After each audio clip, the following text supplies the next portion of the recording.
In this session, we will use the for loop to code up a matrix problem.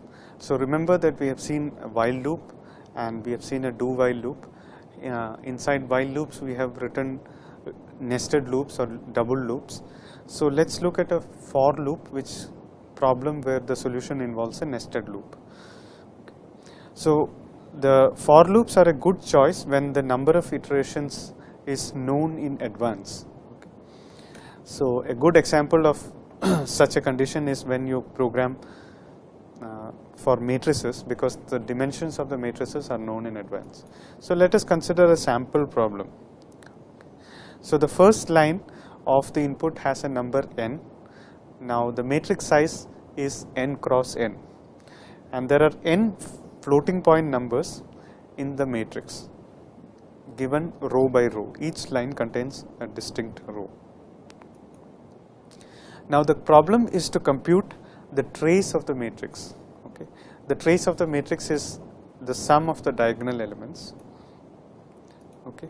So it is defined as summation from I equal to 0 to n minus 1 of A sub II. Okay.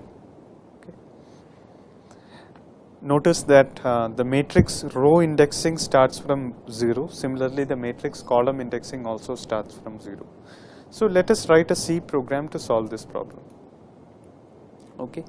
Now you should be familiar with how we compute the trace of a matrix. So for example, if the matrix is given as, let's say 1, 2, 3, 4, 5, 6, 7, 8, 9.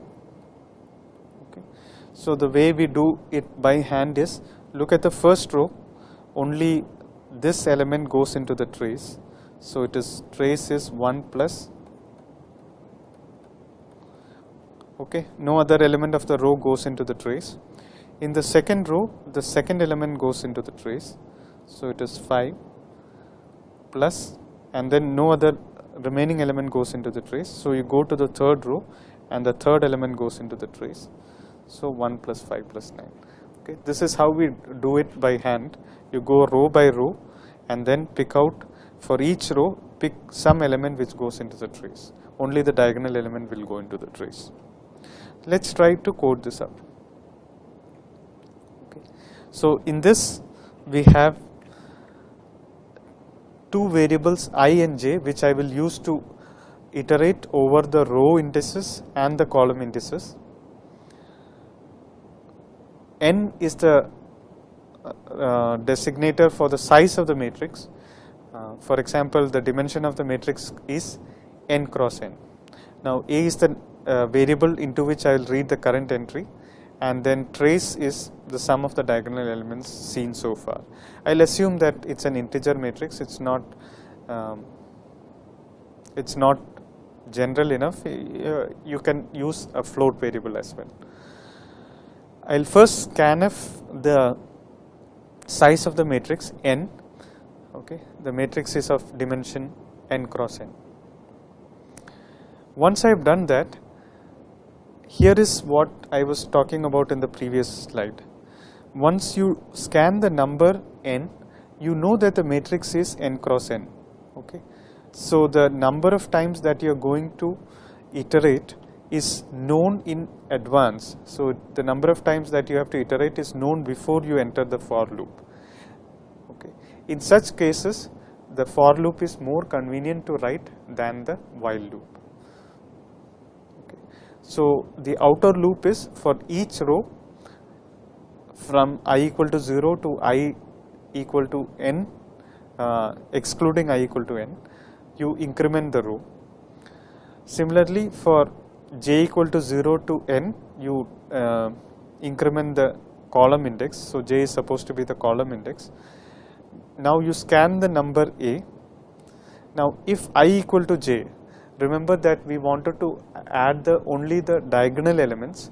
So the diagonal elements will be when the row index is the same as the column index. So when the row index is the same as the column index, you should add the corresponding number to the trace. Okay. So once j becomes n minus 1, you will fail the test j is less than n. So we will exit out of the inner for loop, and you will go to the outer for loop. In the outer for loop, you have I iterating over the row indices, so you will go to the next row and do the same processing for the next row until you hit row index n, at which point you will exit out of the outer for loop. So let us look at a sample input. Let's say that you have 1, 2, 3, 1, 3, 3 and minus 1, 0, minus 1. Okay. Here is a particular convenience that C gives you, which I have used in this code. So notice that this if block, I did not put the braces. Okay. So it would have been necessary to put the braces according to the syntax that we have discussed so far. But if there is only a single statement in the if block, then we don't need to put the braces, and it is syntactically correct to do so. So let us just run the program on a sample input.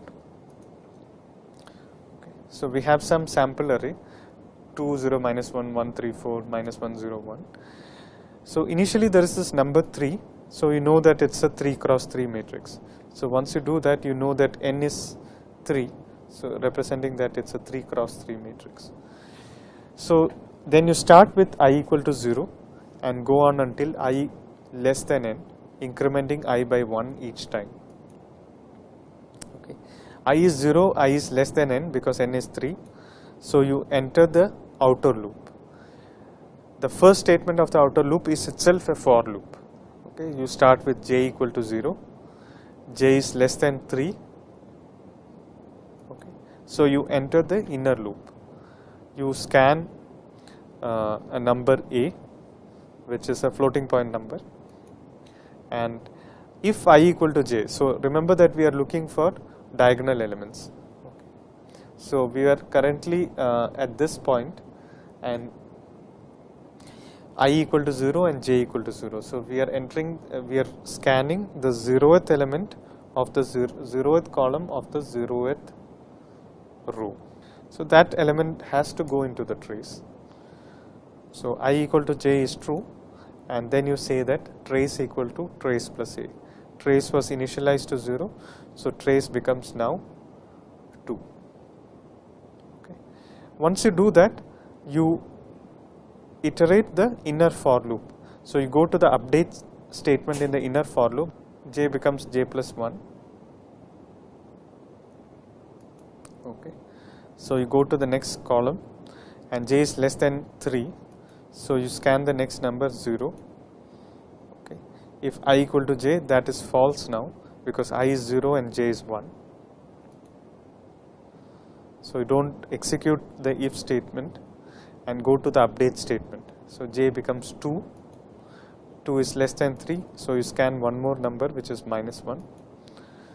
I is not j. Okay, so you update again, j becomes 3.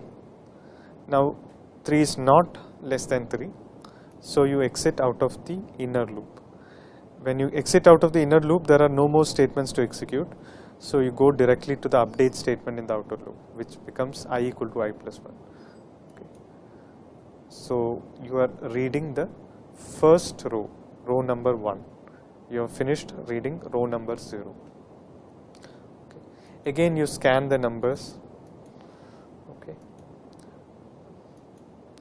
When j equal to 1, that is the second number in the second row, you will see that I equal to j because I is 1 and j is 1.